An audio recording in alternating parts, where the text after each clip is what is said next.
Pero le di muchas gracias al Señor porque Él trae su luz y su palabra que Él envía y que no quiere que vuelva a Él vacía. Viene para hacer la obra de liberación, de santificación en todo nuestro ser, hermano, espíritu, alma y cuerpo. A Dios le importamos físicamente. Yo no sé si tú eso no lo sabes o no te lo crees. No es la voluntad de Dios que andemos enfermos, ni que andemos con depresiones, ni que andemos tristes. No, nada de eso. Él ha venido para darnos vida. Amén. Y vida en abundancia. Te aseguro que aunque no podamos presumir de vida abundante, no por eso no es la voluntad de Dios. Él quiere que tengamos vida en abundancia. Él tiene paciencia. Él tiene paciencia mientras que construimos el arca de su presencia, para que a través de su presencia en nosotros, los nuestros sean salvos. Este pueblo sea salvo, este país sea salvo, la tierra entera pueda ser salva y celebrar la redención. Viene el único Mesías, viene el único Mesías, viene esta segunda venida del Rey de Reyes y de Señor de Señores. Él viene, hermano, y solamente cuando Él venga habrá paz, y solamente cuando Él venga habrá justicia. Y como me recordaba esta mañana en ese salmo, la justicia y la misericordia se besaron. Solamente en Cristo, solamente Él puede hacer lo que los hombres con todas sus estrategias, sus gobiernos, sus buenas o malas intenciones no podrán hacer. Él va a traer, y cuando veamos la misericordia y la justicia a la par, todavía lo admiraremos mucho más. Y diremos: Señor, ¿por qué no te amé más? ¿Por qué no te adoré más? ¿Por qué no me entregué más y más a ti? Bueno, vuelvo a repetir el mismo verso de la semana pasada. Segunda de Tesalonicenses 2, en su verso 7. Porque ya está en acción el misterio. Hermano, es un misterio. El misterio de la iniquidad. Los misterios de Dios no lo podremos entender en su totalidad nunca, y menos con nuestra mente. No es un misterio a revelar el en uno y uno son dos. Es un misterio que por el Espíritu Santo Él está revelando a los corazones. El misterio de la iniquidad. Solo que hay quien al presente lo detiene, su Espíritu Santo en nosotros. Su Espíritu Santo en nosotros, hasta que Él a su vez sea quitado de en medio. Por eso, y vuelvo a repetirlo, igual que la semana pasada, por eso yo decía, ¿cómo puede ser otra serie sobre esto? Hemos sido llamados a detener la iniquidad. Tú has sido llamado a detener la iniquidad en tu propia vida y en tu hogar. Dios quiere que tengamos autoridad espiritual para detener la iniquidad. No para que nos conformemos a la iniquidad.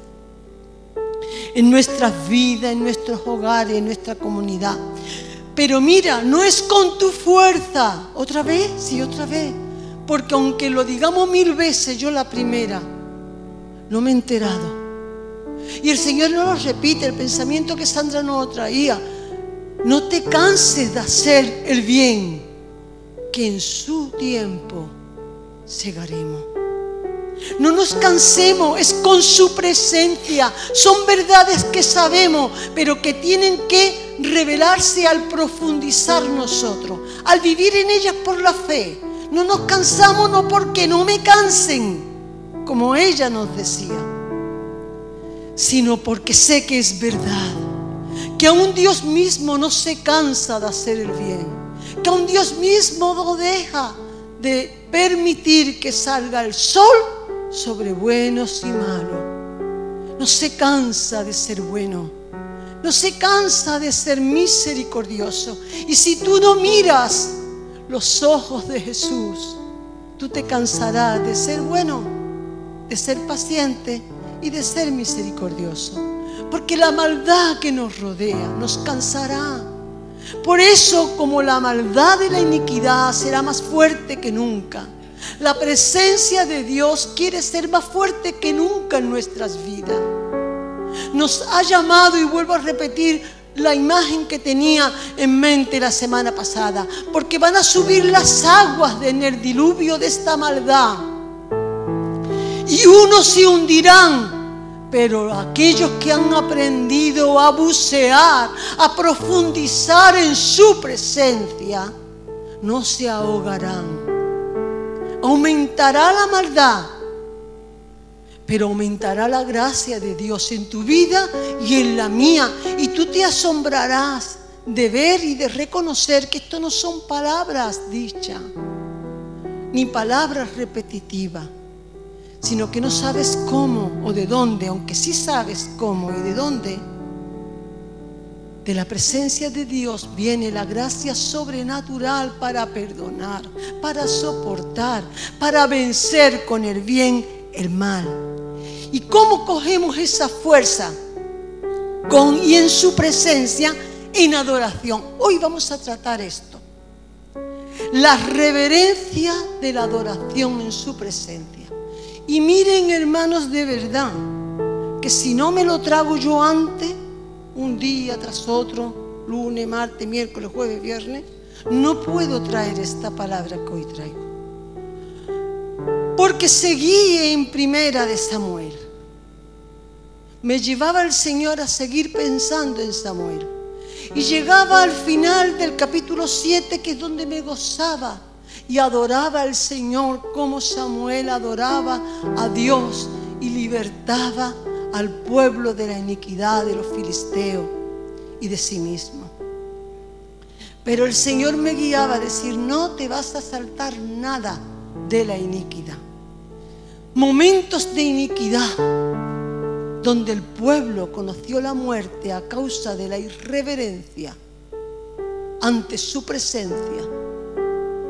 Y pecaría yo, y sería culpable de la sangre, como dice en otra parte, si no declarara y avisara que nosotros, a través de Jesús, que es el arca, que todo el arca del Antiguo Testamento, con cada detalle, te metas en estudio bíblico o no, pero si profundiza, es Jesús.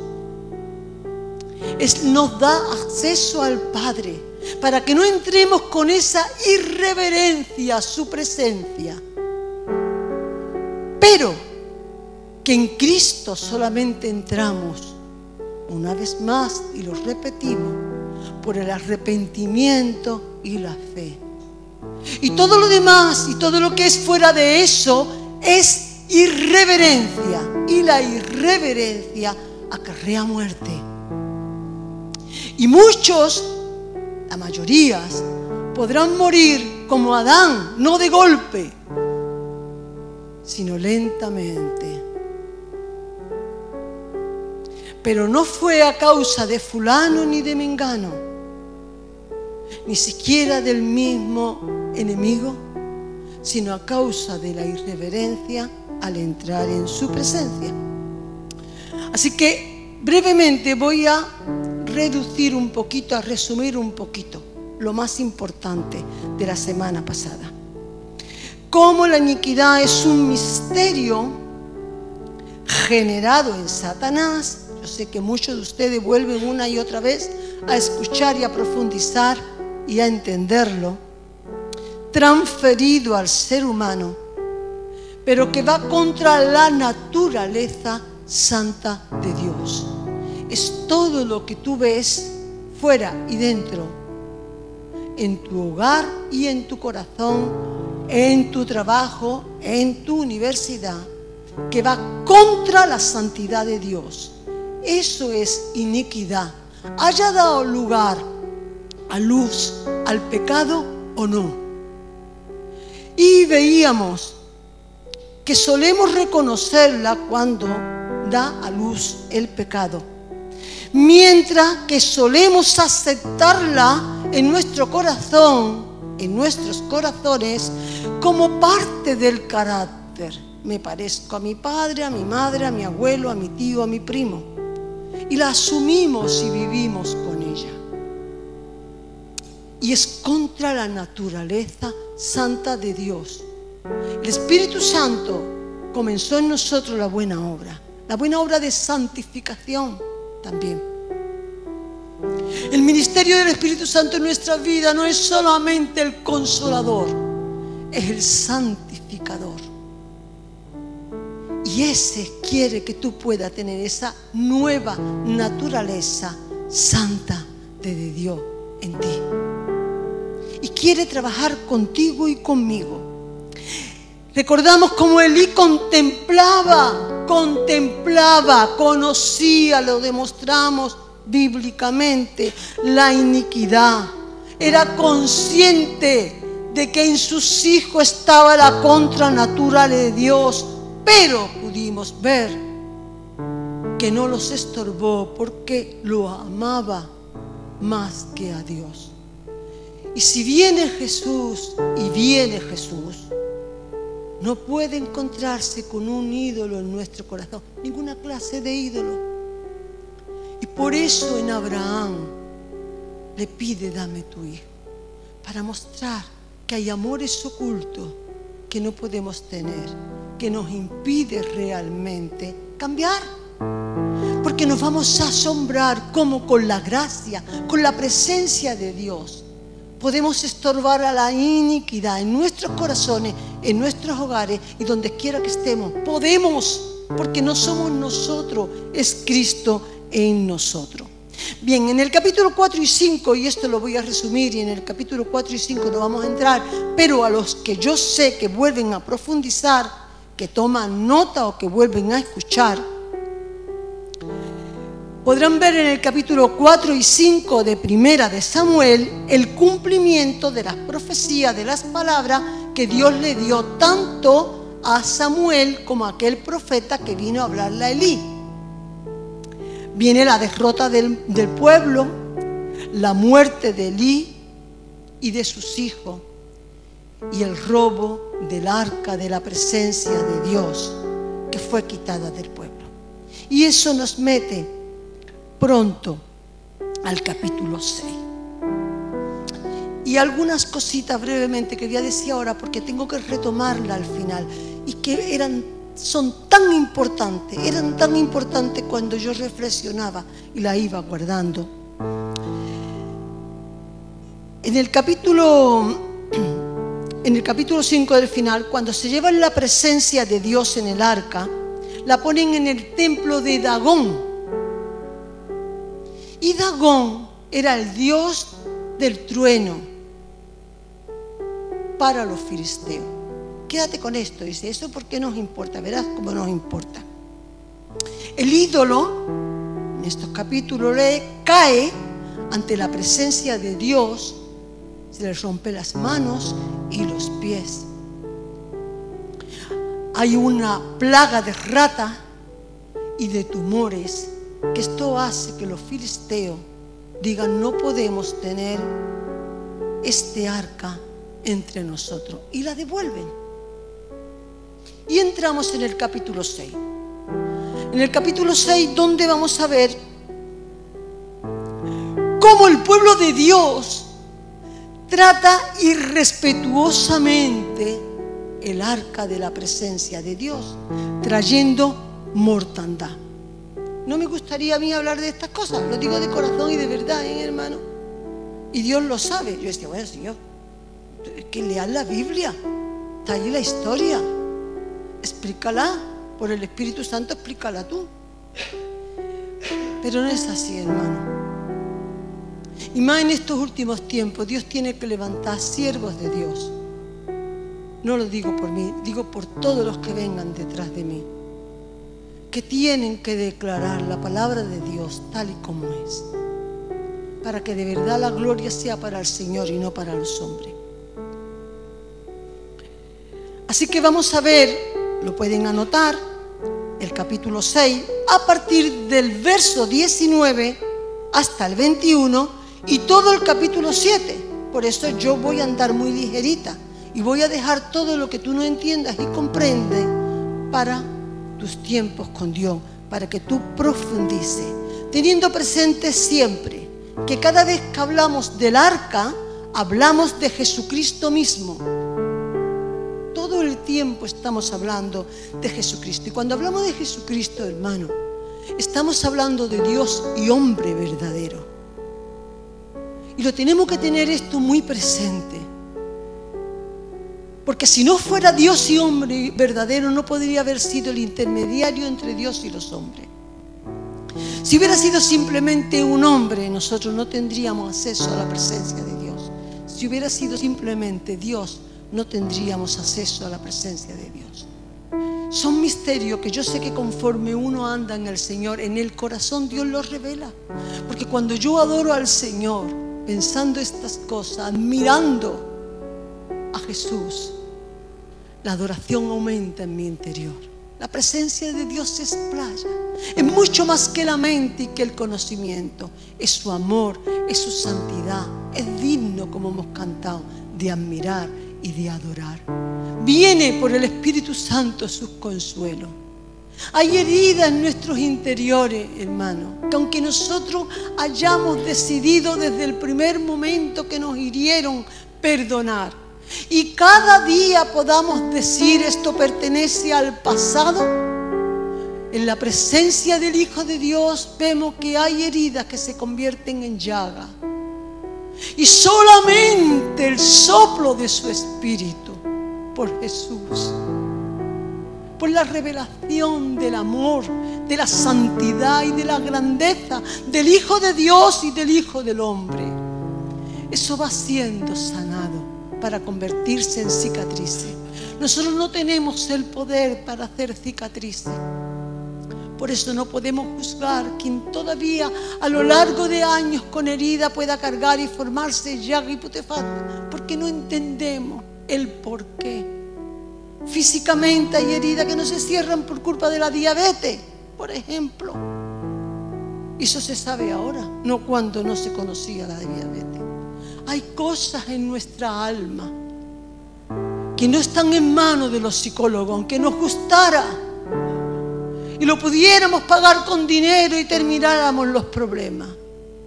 El único que formó nuestra alma es el Creador de los cielos y de la tierra. Y el que te conoce y el que lo sabe, no se quedó en los cielos, sino que se hizo hombre para eso.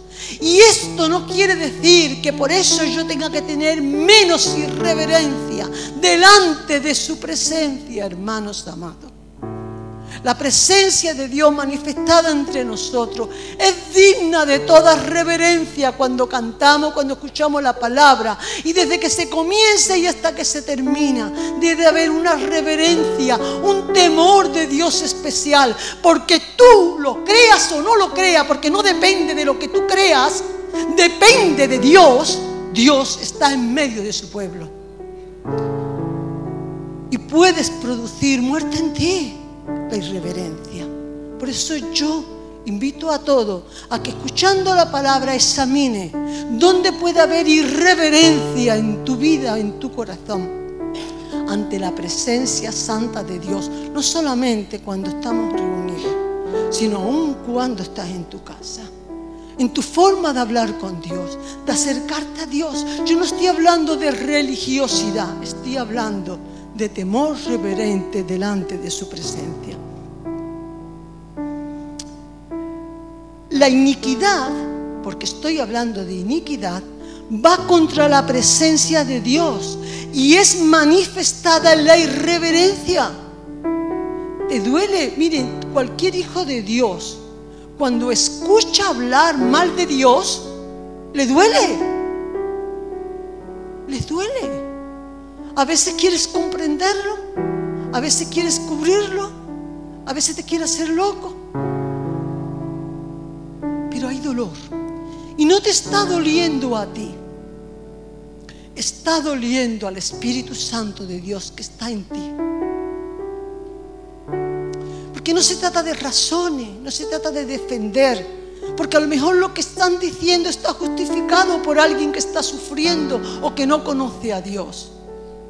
Se está tratando de la irreverencia, de la iniquidad que voy a ir demostrando, si Dios me lo permite, y el tiempo también, y yo me aligero. Va demostrando cómo la iniquidad se manifiesta por la irreverencia. Sin embargo, la reverencia santa, que es la que debemos desear en Samuel, detuvo la iniquidad para que el pueblo no hubiera sido exterminado y atrajo bendición. Así que la adoración correcta no es ni lo que digo, y vuelvo a repetirlo, ni lo que canto, ni lo que hago.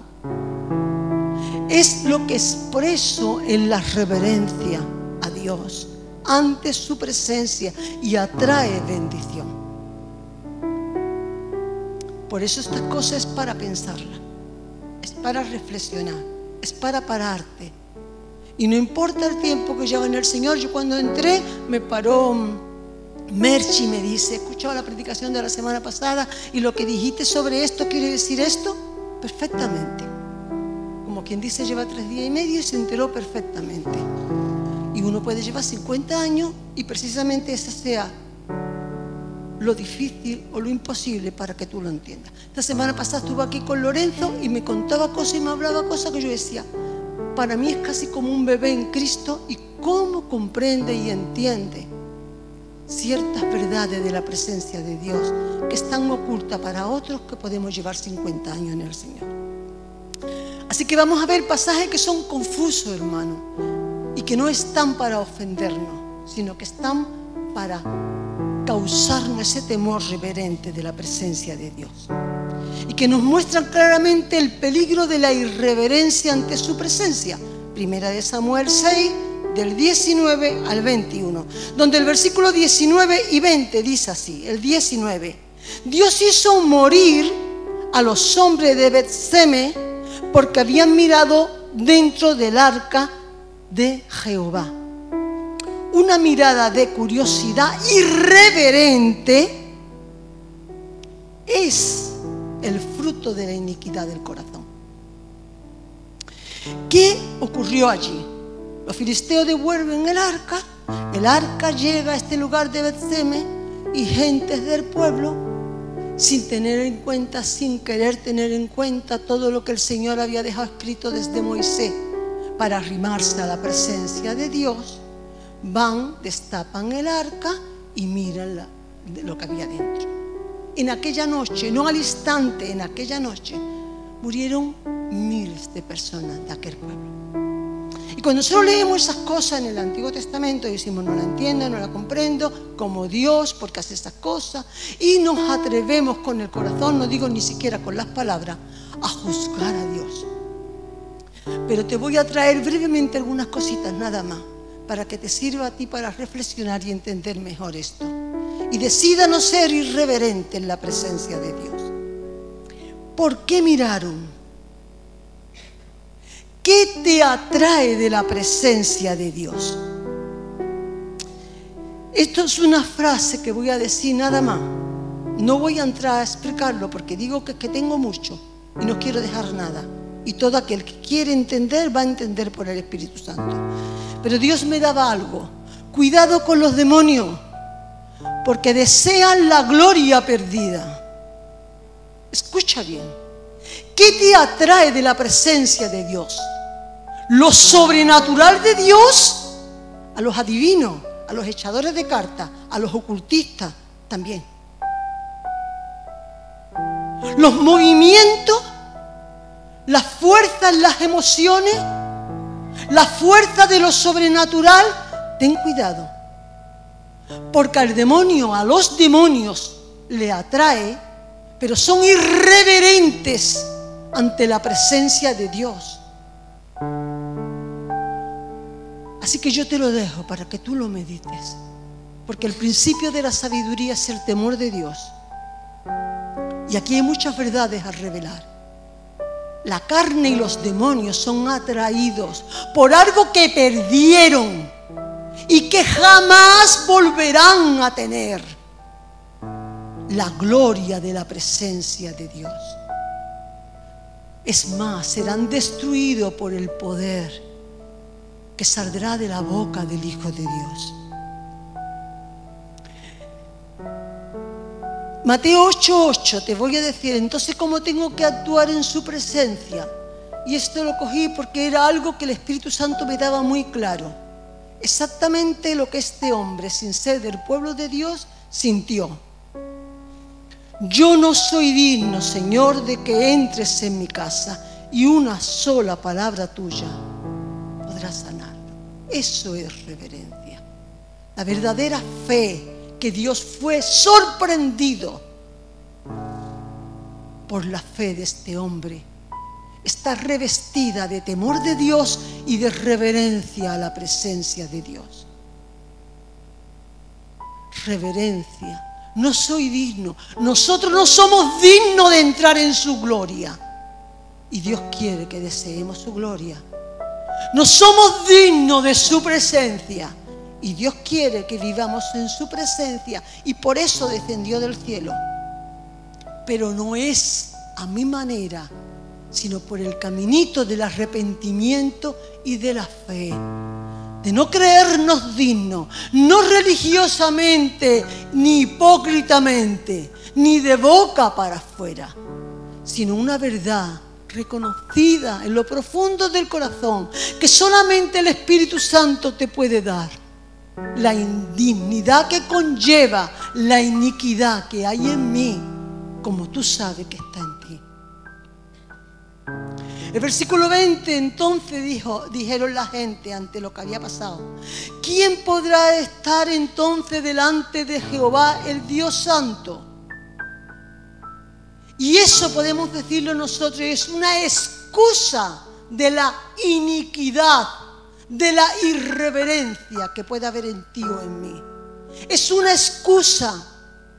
El Salmo 24, del 3 al 6, nada más que tirar el principio y el final, revela cómo se puede vivir en la presencia de Dios a través de la reverencia y del temor de Dios.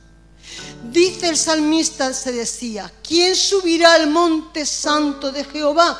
Y lee los demás versículos: el limpio de mano, el que no se ha prestado a jurar, etcétera, etcétera, etcétera. Pero termina el versículo 6, mira: los que buscan tu rostro, oh Dios, con el Selah al lado. Los que buscan tu rostro, oh Dios. Yo he dicho: buscad mi rostro, y mi rostro buscaréis. Y solamente Jesucristo es el rostro de Dios, la gloria que hay en Él, como nos dice en Hebreo 1:3 al principio. Él es el resplandor glorioso de Dios y la imagen misma de lo que Dios es. ¿Qué es lo que yo busco de la presencia de Dios? Que conteste mis peticiones, que yo sienta el oro y el moro, que yo vea las estrellitas brillar, que yo conozca el futuro, que yo sepa los propósitos que Dios tiene para mí. Porque a Dios solamente uno tiene que buscarle, buscando el rostro santo, manso, humilde, glorioso de Jesucristo. Él es el camino, no para que yo me sepa el versículo. Él es la vida que tú y yo necesitamos. Él es todo para ti y para mí. No hay forma de poder no morir en la presencia de Dios si no es a través del rostro de Jesús. Y el rostro santo de Jesucristo es revelado por el deseo de tu corazón. Buscad mi rostro y tu rostro buscaré. Fue la respuesta que da ese Hijo de Dios en esa expresión. Tú respondes a decir: Señor, voy a buscar, voy a pagar el precio para subir el monte y buscar tu rostro. O porque Cristo es el camino, tú entras con ligereza a la presencia de Dios.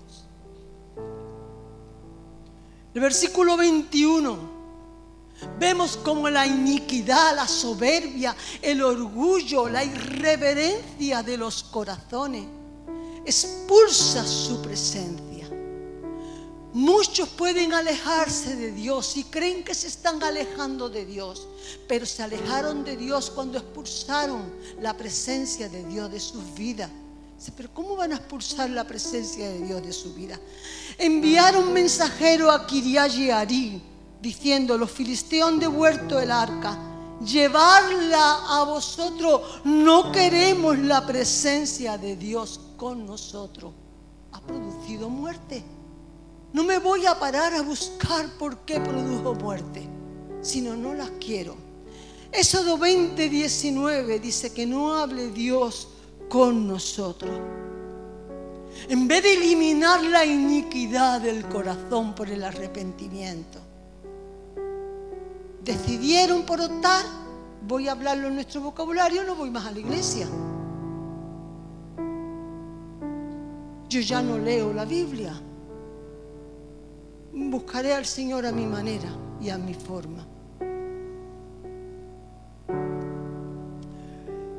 Lucas 4:29 nos cuenta, y luego entraremos más profundamente, cómo en Nazaret Jesús fue expulsado, echado fuera y llevado a un monte alto para despeñarle. Mira, la iniquidad en ti o en mí no solamente quiere expulsar la presencia, quiere acabar con la presencia de Dios en tu vida. El diablo sabe trabajar. Y como hemos dicho hace poco, no va a venir con cuernos a nuestras vidas. Va a venir con el mismo engaño que permitimos en nuestros corazones. Si no tenemos una decisión firme y cada vez más firme y profunda de no ser superficiales ni vivir de unción prestada. Vivir por la búsqueda de la presencia de Dios en nuestras vidas. La irreverencia, la iniquidad, viene, y esto es fuerte, ¿vale? Pero viene por familiaridad, precisamente por habituarnos, como si la presencia de Dios fuera una obligación de parte de Dios, y eso ocurre en determinado corito, en determinada intención, en determinado momento. Y me arrimo a la presencia de Dios con familiaridad. Primera de Samuel capítulo 7, versículo 1 y el principio del 2. Dice que llevaron entonces el arca a casa de Abinadab y santificaron, quédate con esto para que lo comprenda, a Eleazar. Abinadab, cuando leas bien todos estos capítulos, verás, y luego puedas leer el capítulo de 2 de Samuel 6, podrás ver que tenía 3 hijos, no era solamente Eleazar. Pero consagraron a este hijo para que pudiera ocuparse del arca y de la presencia de Dios. Y pasaron 20 años. 20 años donde esta familia vivía con el arca de la presencia de Dios, y todo el mundo estaba acostumbrado en esa casa a la presencia de Dios. Pero esta familia no fue bendecida por la familiaridad. No sé si es que pensaron que era como un mueble ahí, el arca. Sí. La religión de mi madre, el Dios de mi padre.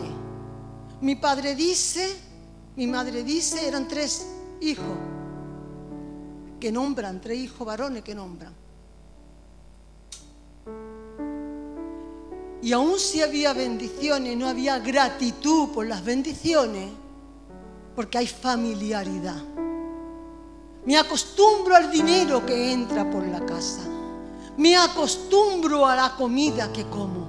Me acostumbro a que si tengo un problema le pido al Diosito de mi madre o de mi padre. Hermanos, sé que estas palabras pueden traernos tristeza, pero si nuestros corazones son entristecidos por el Espíritu Santo, bendito sea Dios. Porque esto ocurrió en esta casa de Abinadab.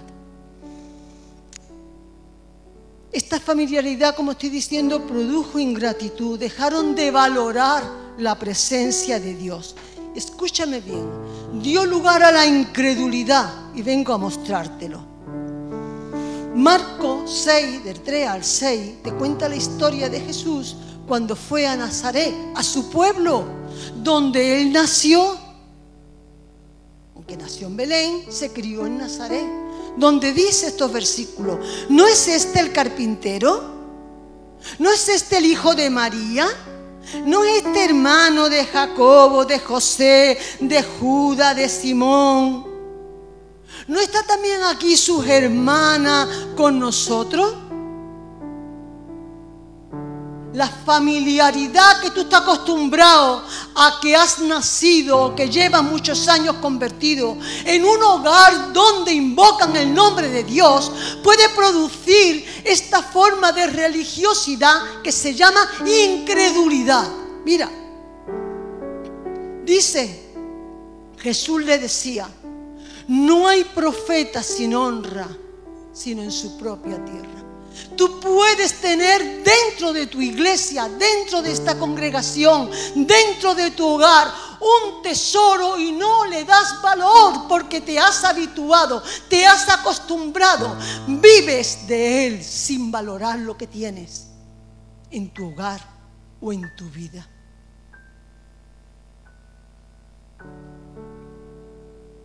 Y entre sus parientes y en su casa. Y dice la palabra, y no pudo hacer allí ningún milagro.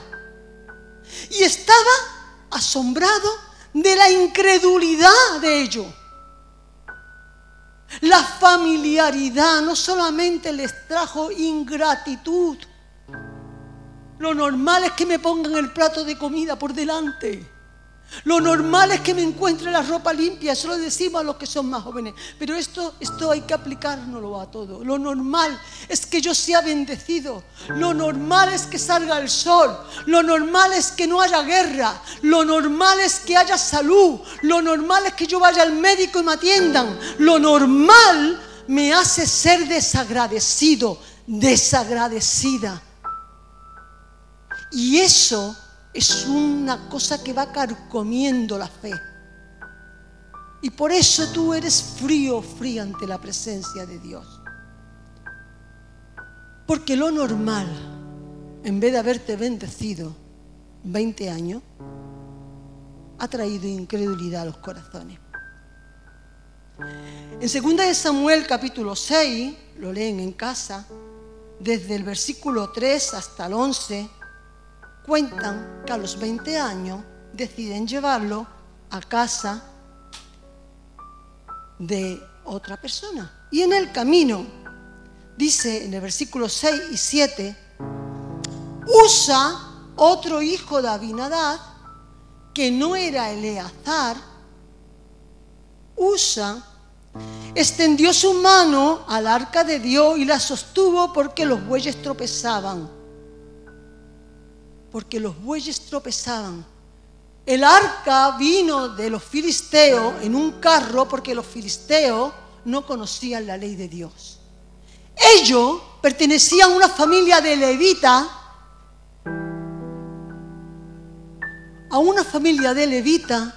la cual tenía que haber estado enseñando, imagino que lo enseñarían, para no culpar a nadie, la normativa para arrimarse a la presencia de Dios, como queremos enseñar desde aquí, a través del arrepentimiento y de la fe en Jesucristo, y no hay otro camino. ¿Qué ocurrió? Que lo llevaban en el carro. Todo estaba fuera de la voluntad de Dios. Todo estaba fuera de la ley de Dios. La familiaridad hizo que tuvieran incredulidad ante la palabra de Dios. Ofrendo cuando quiero, diezmo cuando pienso, voy a la iglesia cuando quiero, digo lo que cuando, todo es a mi manera, porque me he familiarizado no con lo que Dios dice y cuando Dios dice, sino con el a mi manera. Usa extendió su mano y el furor de Dios se encendió sobre Usa. Lo hirió por aquella temeridad. Resulta que todo esto conlleva una iniquidad más gorda del corazón, la temeridad. La temeridad no es temor, es lo contrario al temor. Una persona temeraria es la persona que no ve el peligro.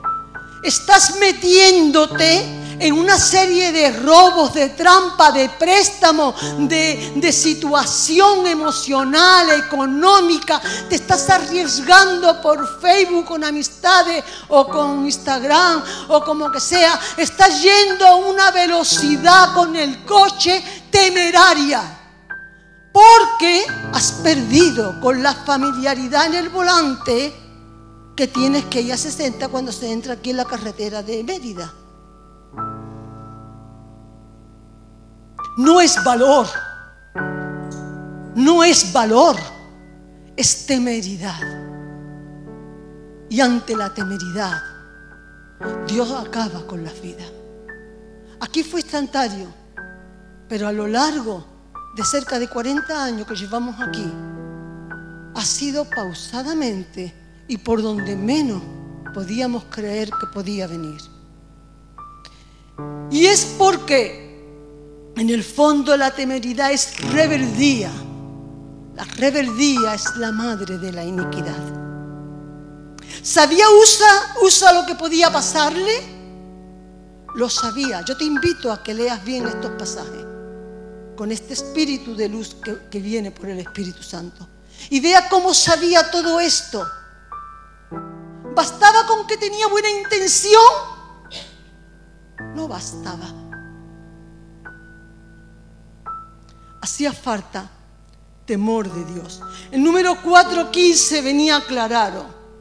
Cuando hayan de mudarse del campamento, lo harán los hijos de Coat, los consagrados. Eleazar era el que tenía que haber estado allí, el consagrado. No tocarán cosa santa para que no mueran. Dios avisa en su palabra. Por eso yo te invito a que tú tengas temor de Dios y conozcas su palabra. Porque aun si tú vas más ligero de la cuenta por la carretera de Mérida y te coge la Guardia Civil, no le vayas a contar que no has visto la señal, ¿verdad? Lo mismo pasará, hermano. Miren, la presencia de Dios es lo más maravilloso que podemos tener en la vida. No lo digo por lo que sienta, lo digo por lo que produce. Produce paz, produce fuerza, produce autoridad, produce bendición económica, bendición física, bendición espiritual.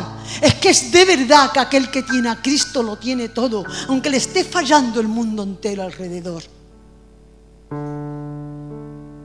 Pero la presencia de Dios deseada y reverente dentro del contexto donde Él nos lo ha dejado todo dispuesto y quieto. En número 7:9 explicaba el Señor que tenían que llevar sobre sí y sobre los hombros y no sobre una carreta de bueyes. Pero lo habían copiado de cómo va el mundo. Es que se lleva. ¿Qué me van a hacer? ¿Cómo es? Bullying. Me van a hacer bullying.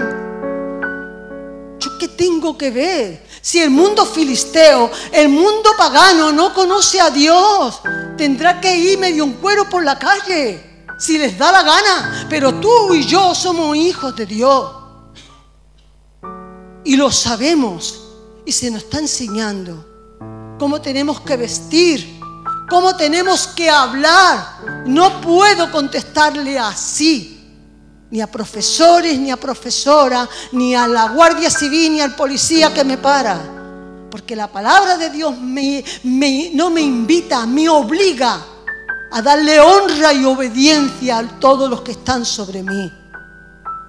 Entonces tenemos que ser consecuentes con lo que vivimos y no hacerlo a nuestra manera. Así que en 2 de Samuel, en el capítulo 6, en el versículo 11, se lo llevaron a la casa de Obed-Edom. Y en 3 meses, dice la palabra, que este hogar fue muy bendecido, hermano. 20 años la presencia de Dios en casa de Abinadab y le costó la muerte de un hijo. Y aquí llega en 3 meses Y hasta David escucha, porque esto ya es en tiempo de David, cómo fue bendecida la casa de Obed-Edom.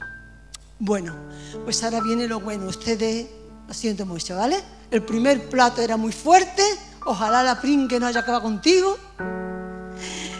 Dios está continuamente llamándonos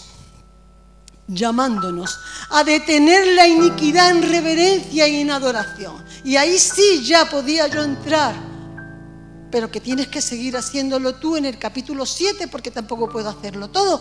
Capítulo 7, versículo 2, en su segunda parte hasta el versículo 13.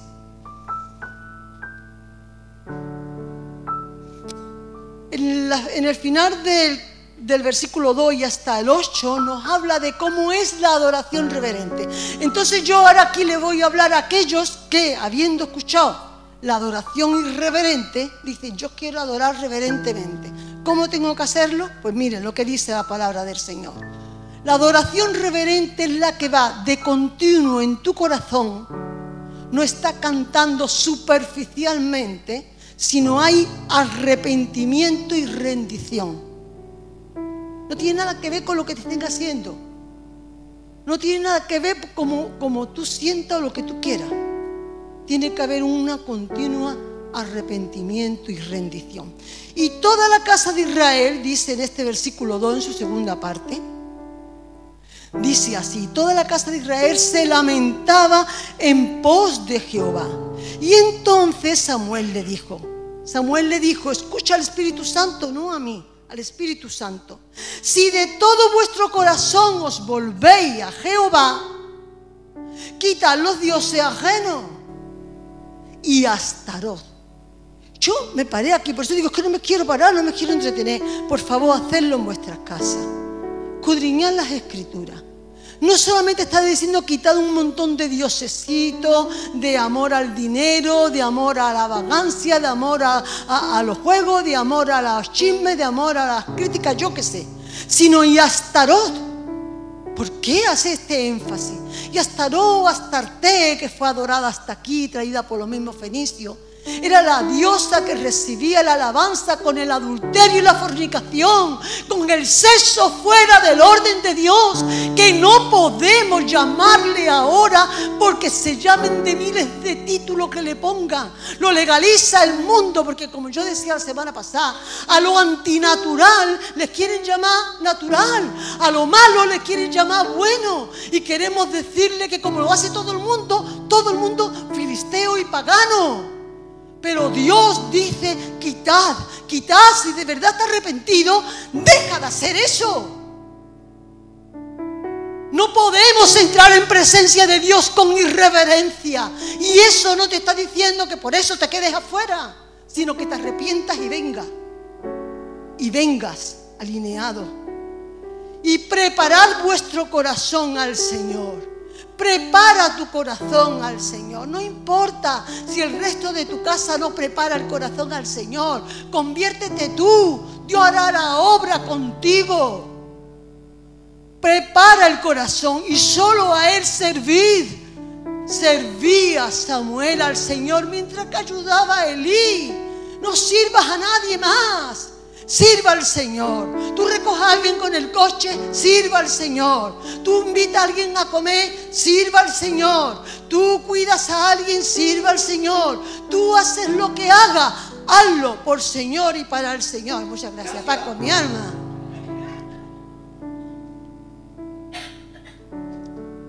Bebe agua, ¿no? Y cambiar paso. Así que Él os librará de la mano de los filisteos. Y de verdad que ya a partir de ahora yo me gozaba, porque volví a hacer énfasis en lo que estábamos haciendo en la adoración.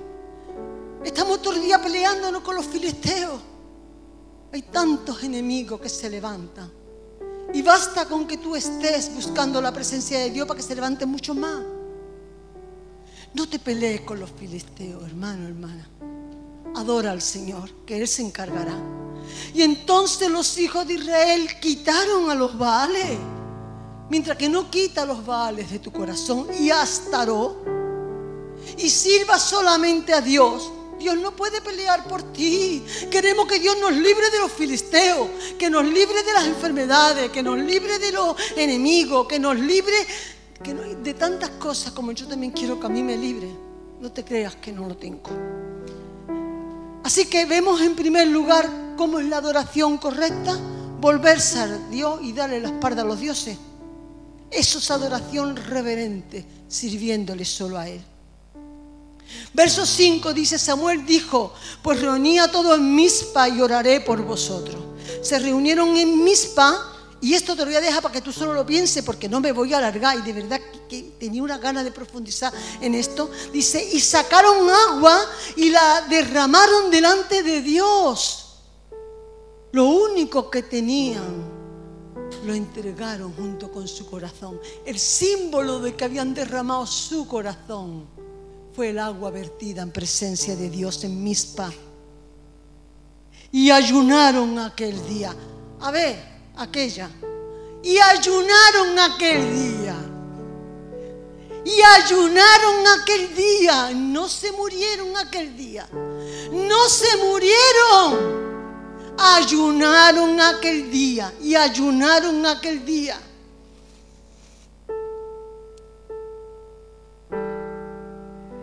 Y dijeron: contra Jehová hemos pecado. El verdadero arrepentimiento no pone excusa. El resultado de que estaban ayunando, estaban reconociendo la antinatura de la iniquidad, antinaturaleza santa de Dios. Dios dio la gracia para ayunar, para derramar el agua y para arrepentirse, porque Dios quería librarlo de los filisteos. Así que en segundo lugar vemos un arrepentimiento sincero y una rendición. Eso es adoración reverente. Adoración reverente y no religiosa es que yo me arrime al arca sagrada, a Jesucristo de Nazaret, al Hijo de Dios y al Hijo del hombre, con un espíritu de arrepentimiento. A lo mejor no puedes dejar todavía la iniquidad que está en tu corazón, pero deseas dejarla. Arrepentimiento sincero y rendición. El agua derramada era rendición. El ayuno era: me rindo a ti, Señor.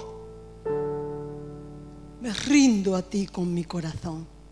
Verso 7. Cuando oyeron los filisteos, ojo, y a ver quién no se pone de acuerdo conmigo en que esto lo ha vivido muchas veces.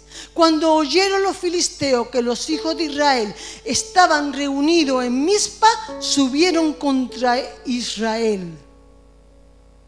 Cuando los enemigos de Dios y tus enemigos saben que tú vienes a buscar la presencia de Dios, saben que tú estás buscando la presencia de Dios en tu casa, se unen para ir en contra de tu vida. Y dice que entonces ellos tuvieron gran temor. Claro, y yo también. Y yo también. Y yo también me he hecho a temblar.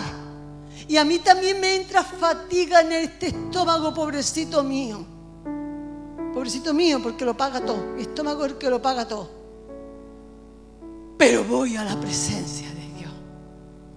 Voy a la presencia de Dios. Y ellos fueron y dijeron a Samuel: no ceses de clamar por nosotros a Jehová. Mira, y esto yo ya lo subrayaba, lo puse en amarillo. Yo cuando Oscar recibe mis papelitos, mira, ¿qué haré con tantas cosas amarillas que esta me pone? A Jehová nuestro Dios. Antes estaban los Baales, la Astaró, los Paradí, la búsqueda de a ver qué hay en el arca sobrenatural, a ver qué hay el carro y tanto. Ya no. Ya no.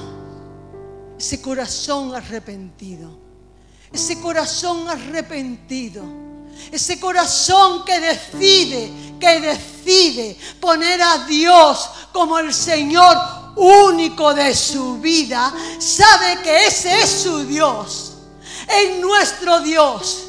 Clama: que tengo miedo, que tengo temor, que me entra de todo, pero que conozco si el Dios Todopoderoso está con nosotros, ¿quién contra nosotros? Solamente tenemos que arrepentirnos e invocar a Jehová nuestro Dios para que nos guarde. Versículos 9 y 10. Y hermano, no solamente estamos llamados a detener la iniquidad. Yo ponía aquí, estamos llamados a adorar, contemplando su gloria. Escucha bien esto.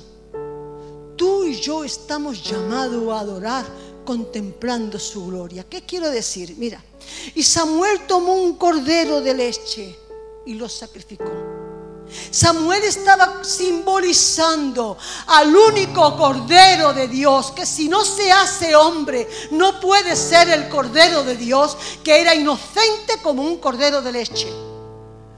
Cualquiera a partir de 6, 7 años no es un cordero de leche, ya es un cordero viejo. Jesucristo fue inmolado como cordero de leche, santo, perfecto, bueno, inocente, misericordioso, paciente, manso, humilde, admirable, consejero, príncipe de paz. Pero Dios fuerte, Dios fuerte, Dios fuerte es mi Dios, no sé el tuyo, pero te aseguro que pienso seguir adorando al Señor sabiendo que yo voy a ver su gloria. Yo voy a ver su gloria. No sé si te podré contar la gloria de Dios, pero en la tierra de los vivos yo tengo que ver la gloria de Dios. En holocausto, como fue ofrecido Jesús, y dice, y Dios le oyó. Dios le oyó, Dios estaba viendo a Cristo en ese sacrificio. Y mientras Samuel, y me gusta, como decía la semana pasada, como me gustan los mientras tanto, mientras Elí se hundía en la iniquidad, Samuel profundizaba sirviendo a Dios. Pues mientras tanto, mientras los filisteos vienen, mientras el enemigo se llena de maldad, y llena de maldad a los hombres, mientras que la cosa se pone más difícil todavía, mientras Samuel sacrifica el holocausto, está adorando. Mientras que tú estés adorando, los filisteos pueden llegar a pelear. Pero el horno de fuego está en tu vida y tú puedes estar sufriendo mirando las llamas del horno de fuego o mirando el rostro de aquel que está dentro del horno de fuego contigo. Tú puedes estar asomado y viendo venir a los filisteos o escuchando cómo hablan los filisteos. Tú puedes hacer eso o tú puedes estar adorando a Dios en medio de todo.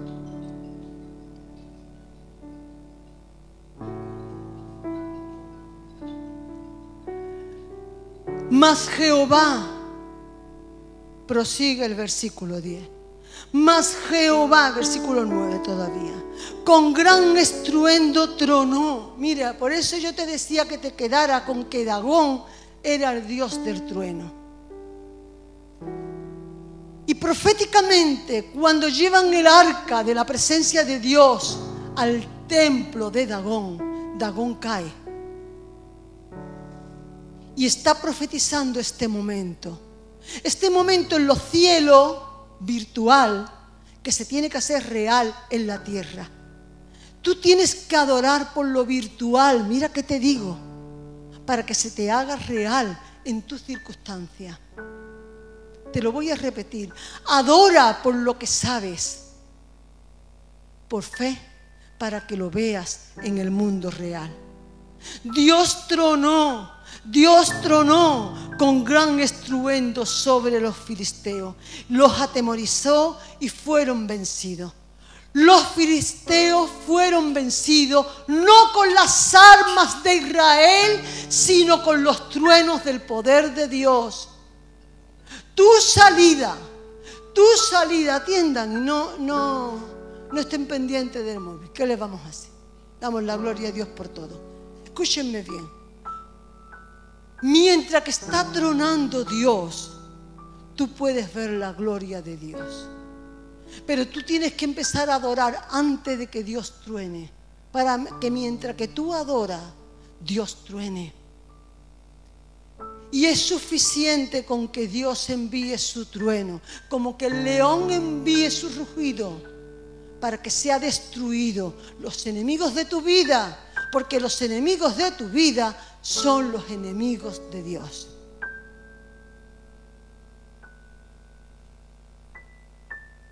Así que terminamos con el versículo 13. ¿Cómo somos, como Samuel, llamados para detener la iniquidad con adoración? Somos llamados para detener la iniquidad con adoración. Así fueron sometidos los filisteos. Y escúchame bien. Y no volvieron más a entrar en el territorio de Israel mientras que Samuel vivía, mientras que Samuel fue el juez de Israel.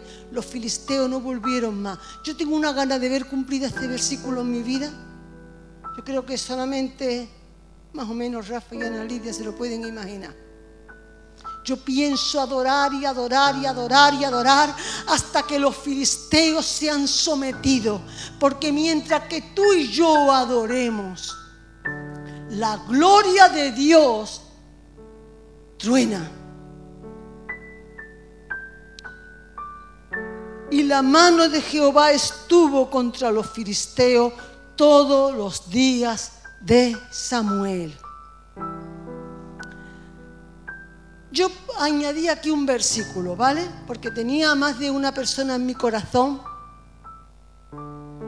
estando preparando esta predicación para que te lo apunte. Esther 4:14. Sí, apúntatelo.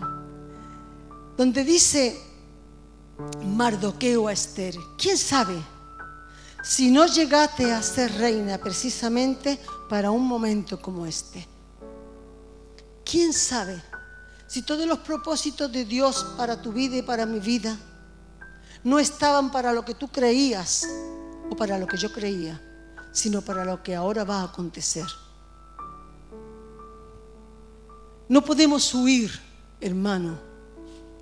El pueblo de Dios no podía huir de los filisteos. Tenía que vencer con la adoración y con la gloria de Dios a los filisteos. Samuel pudo detener la iniquidad sobre el pueblo como tú y yo podemos detener la iniquidad sobre nuestros hogares. ¿Quién sabe si tú y yo hemos sido llamados no para los grandes propósitos que nos hubiera gustado, sino para aquello de lo que nos gustaría huir, de lo que nos gustaría escondernos, por aquello por lo que nos gustaría pasar? Pero fuimos llamados para detener la iniquidad sobre nuestros hogares, sobre nuestras familias, sobre este pueblo, sobre este gobierno, sobre la tierra misma de Israel o de Palestina, sobre el mundo entero. El Espíritu Santo está en ti para detener la iniquidad. Y no es con tu fuerza, y no es con ejército, es con el Espíritu de Dios. Y con el Espíritu de Dios está para adorar, porque Dios busca verdaderos adoradores, corazones rendidos, corazones arrepentidos, corazones dispuestos a subir al monte para adorar a Dios sobre esa situación y ese problema, hasta que los filisteos sean amedrentados y quitados del medio. ¿Amén? Susi, por favor. Así que, en conclusión, la irreverencia expulsa su presencia y acarrea maldición. Te lo voy a decir otra vez, ¿vale? Como hay tanto movimiento, para que nadie se lo pierda. La irreverencia a su presencia expulsa no solo su presencia, sino que te acarrea maldiciones. Sin embargo, la verdadera reverencia, la verdadera adoración, el arrepentimiento, la rendición, la entrega al Señor, trae presencia de Dios, bendición a tu vida, a tu hogar, a tus amigos, a tus amigas, a la gente que tú quieres, porque Dios quiere brillar en esta tierra, quiere ser luz a través de ti y de mí. porque ya está en acción el misterio de la iniquidad. Solo que hay quien al presente lo detiene, tú o yo, por el Espíritu Santo, hasta que Él a su vez se ha quitado de medio, hasta que Cristo venga. Estamos llamados, lo voy a repetir de nuevo, a detener esa iniquidad en nuestras vidas, en nuestros hogares, por donde quiera que vayamos, con su presencia, con adoración en su presencia. Amén. Bueno, a pesar de todo lo difícil, para que no hablemos de la iniquidad y de la irreverencia, se ha podido hablar, ¿vale? Espero que la podamos meditar y ponerla por obra, hermanos amados. Padre, en el nombre de Jesús, vamos a inclinar el rostro, vamos a esperar que Dios, por el Espíritu Santo, trabaje en nuestro interior. Padre, en el nombre de Jesús, henos aquí, Señor. Tú nos conoces y queremos volver a ti de todo corazón y clamar que tú nos enseñes la profundidad del significado de la verdadera adoración por arrepentimiento, Señor, por rendición, para que seamos avivados por tu presencia, para que seamos, Dios mío, los que detengamos la iniquidad y no la iniquidad la que avance sobre nuestros hogares y nuestras vidas, nuestra congregación y tu pueblo, Padre. Señor, solamente con tu Espíritu Santo lo podremos hacer, por tu gracia y con tu gracia. Y sé que contamos contigo, bendito Dios, en el nombre de Jesús.